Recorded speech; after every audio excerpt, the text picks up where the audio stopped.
Halo semuanya, bagaimana kabarnya?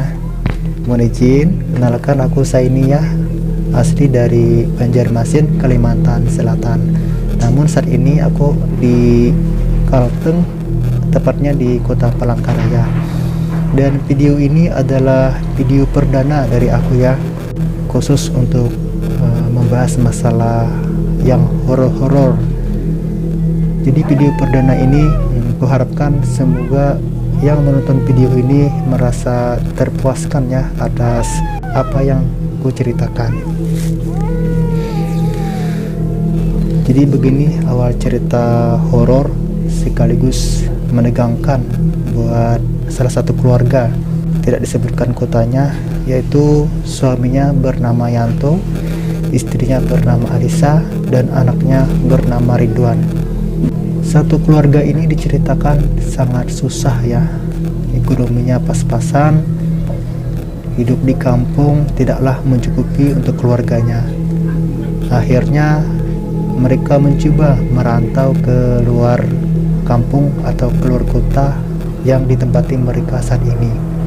Dengan modal yang pas-pasan, yang hanya membawa pakaian seadanya, tanpa ada yang membawa bekal apa-apa, mereka nekat pergi ke pulau seberang.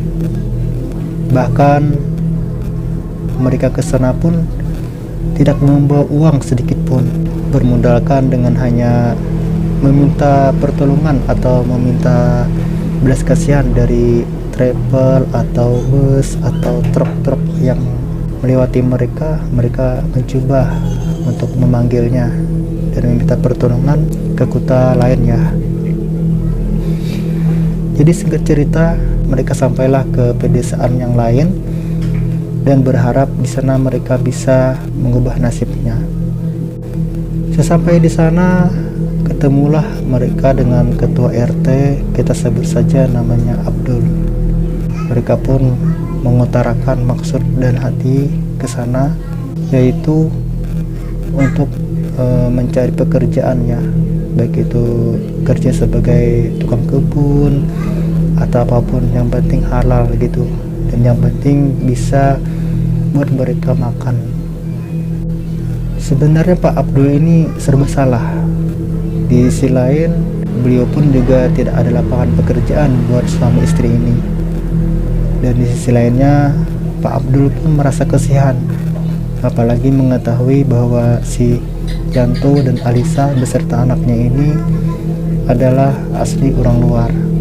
Akhirnya Pak Abdul pun mencarikan tempat buat mereka sementara buat berteduh. Dan di cerita ini mereka mendapatkan tempat tinggal untuk sementara, yaitu menghuni sebuah rumah yang sudah lama tidak dipakai. Bukan rumah tapi gubuk ya, karena di perkampungan itu tidak ada yang namanya rumah mewah atau apa gitu ya. Memang ada rumah mewah, cuman sedikit.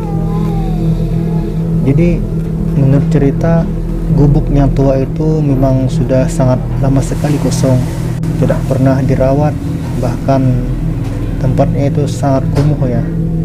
Namun si Yanto dan Alisa tetap tambah hati, dan mereka malah bisa bersyukur bisa mendapatkan tempat tinggal walaupun untuk sementara ya. Jadi si Alisa menanya kepada suaminya, apa yakin mau tinggal di sini? Kata si Alisa kepada suaminya. Dengan tersenyum si Yanto pun menjawab, ya tidak apa-apa dek, kita coba aja dulu, daripada kita tidur di pinggir jalan atau tidur di tempat di bawah jembatan ya. Dan di sini syukurnya kita ada dikasih tempat walaupun cuma sementara, begitu kata si Yanto. Si Alisa tidak bisa menjawab apa-apa, ia hanya tersenyum. Namun di dalam hatinya kala itu dia merasa tidak enak hati ya, apalagi melihat situasi rumah itu sangat kayak angker gitu ya. Selain angker, tempatnya juga jauh dari perkampungan, suasananya juga kayak banyak ditumbuh-tumbuhi ilalang, terus kayak ditumbuh-tumbuhi kayak pohon-pohon besar gitu ya di samping-sampingnya itu. Namun tidak ada pilihan lain sehingga Alisa pun menyetujui untuk tinggal di sana. Jadi singkat cerita, malam pun telah tiba. Sianto menggunakan penerangan di kala itu cukup menggunakan dengan lilin. Jadi penerangan mereka cuma dikasih lilin karena waktu itu di sana belum ada listrik. Dan tibalah malam hari. Si Alisa mencoba menenangkan anaknya ya, karena anaknya yang bernama Ridwan ini usianya sekitar 5 tahun, jadi masih kecil. Entah kenapa anaknya itu mulai menangis ya, menangis gitu kan, sambil memanggil ibu dan ayahnya. Padahal yang namanya anak ini sudah mempunyai merasa mungkin di sana tuh ada makhluk-makhluk halus atau makhluk gaib yang tidak kasat mata, yang tidak bisa dipandang oleh kedua orang tuanya. Entah itu si anaknya ini bisa melihat atau enggak, cuman dia menangis aja gitu ya, menangis gitu kan. Kedua orang tuanya pun mulai bingung. Mungkin kata si Yanto, anaknya lagi lapar deh. Alisa pun menjawab, tidak tadi dia sudah dikasih makan mie gitu ya, makan mie yang dikasih oleh Pak Ridwan tadi. Semakin lama semakin larut malam, dan mungkin karena mereka juga saat kecapean, si Ridwan juga sudah tertidur. Si istrinya Alisa waktu mereka rebahan itu ya, rebahan walaupun di alas seadanya, berkata kepada suaminya, sampai kapan kita hidup seperti ini? Aku tidak mau kalau kita harus hidup seperti ini, harus berjuang seperti ini. Aku berharap semoga kita bisa bahagia seperti orang-orang yang bisa bahagia, Kak. Kesian anak kita, lihat dia, kata si Alisa.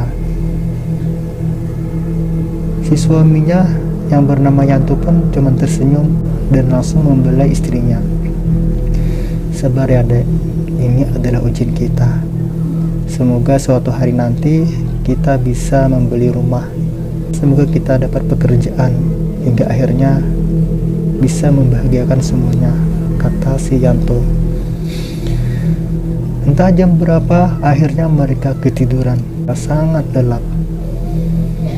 Mungkin waktu itu sekitar jam 2 subuh ya. Si Alisa walaupun dalam tidur, dia merasa seakan-akan ada yang menyingkap bajunya ya. Karena kebetulan waktu itu Alisa memakai baju tidur yang dari atasan sampai ke bawah gitu ya. Namun karena matanya sangat mengantuk, dia tidak menghiraukan. Mungkin di dalam hati Alisa itu adalah suaminya. Entah kenapa singkapan itu terasa semakin naik ya, semakin naik ke atas gitu kan. Dan dia pun merasa seakan-akan ada yang meraba ya, seakan-akan ada tangan yang meraba dari bawah sampai ke atas. Karena saking mengantuknya, Alisa tetap berpejam ya, pejam mata gitu ya. Sebenarnya dia ingin membuka mata, cuman karena saking mengantuknya dia tidak bisa membuka mata, namun masih bisa merasakan. Perlahan-perlahan singkapan tadi semakin naik, dan akhirnya cidinya pun mulut dan akhirnya lepas ya. Itu cerita nyata yang dikisahkan oleh orang ke orang, akhirnya sampailah ke kita. Dan rebahan itu cuman bukan hanya sampai di situ saja. Rupanya lidah itu pun bermain ya. Lidah itu bermain ya, seperti layaknya pasangan suami istri. Si suami memainkan lidahnya di bawah itu. Lama Alisa merasakannya. Dalam pikirnya mungkin itu adalah suaminya, karena di sana memang tidak ada orang lain selain dari suaminya dan anaknya. Selain itu, Alisa juga merasakan tidak mungkin ada orang lain karena memang di sana jauh dari perumahan-perumahan warga di sana. Singkat cerita lagi, akhirnya benda itu masuklah ke tempat dia. Ya kalian bisa paham lah gitu kan. Masuk, cuman dia merasa kok beda banget gitu ya. Mungkin dari bentuk, dari besarnya atau kepanjangannya gitu ya, sangat beda sekali. Yang jelas sangat sesak sekali dirasakan oleh Alisa. Akhirnya matanya langsung terbuka dan betapa kagetnya dia setelah mengetahui bahwa bersama dia saat itu bukanlah si suaminya, malahan orang lain berkepala gundul ya. Langsung si Alisa berteriak dengan histeris. Ya mungkin teriakannya seperti ini, gitu ya. Orang itu langsung membangunkan Alisa.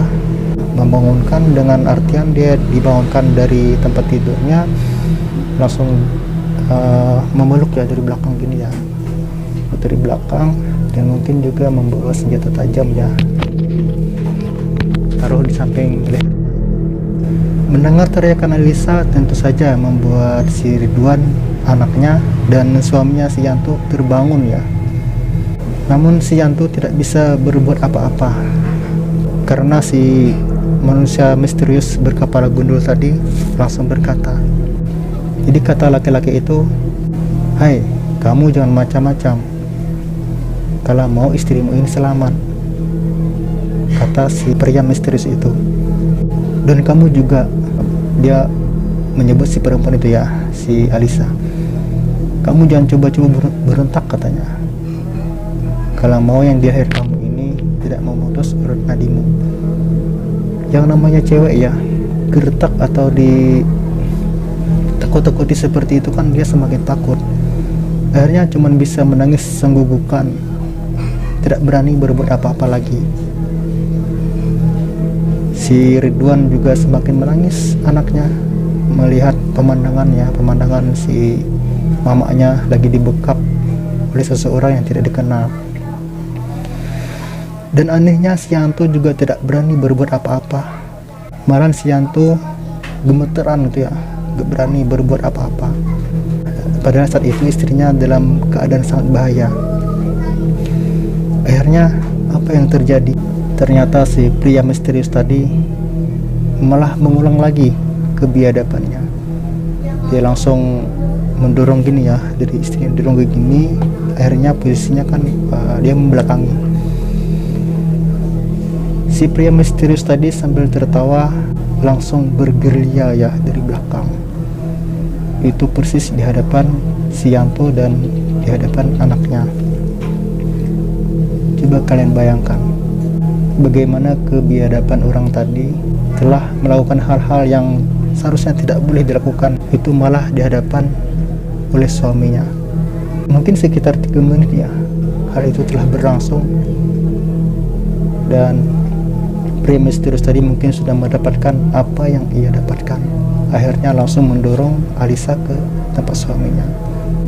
Sambil menangis, si suami langsung memeluk istrinya. Mereka berdua pun saling menangis sambil berpelukan, dan juga si anaknya Ridwan tadi juga dipeluk oleh kedua orang tuanya. Si pria misterius tadi ketawa terbahak-bahak melihat kedua pasangan suami istri yang menangis begitu ya. Dan setelah itu dia langsung pergi lewat jendela, kabur gitu ya. Nah, seandainya posisi itu ada di depan kalian, apa yang akan kalian lakukan? Apakah kalian membela harga martabat kalian, membela dari kebiadaban seseorang tersebut? Ya pasti ya. Kalau aku sendiri, walaupun mati oleh si pria misterius, aku tetap membelanya, karena istri kita itu adalah suatu kehormatan yang harus kita jaga.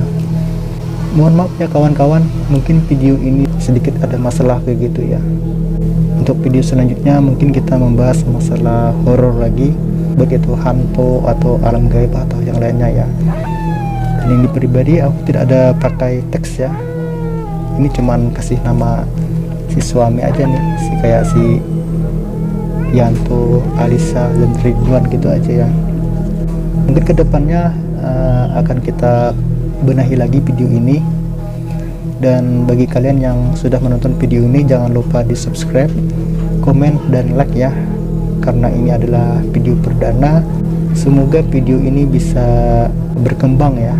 Kalau dia berkembang, kita lanjutkan lagi untuk video-video selanjutnya. Demikian kawan-kawan video dari kita. Wassalamualaikum warahmatullahi wabarakatuh.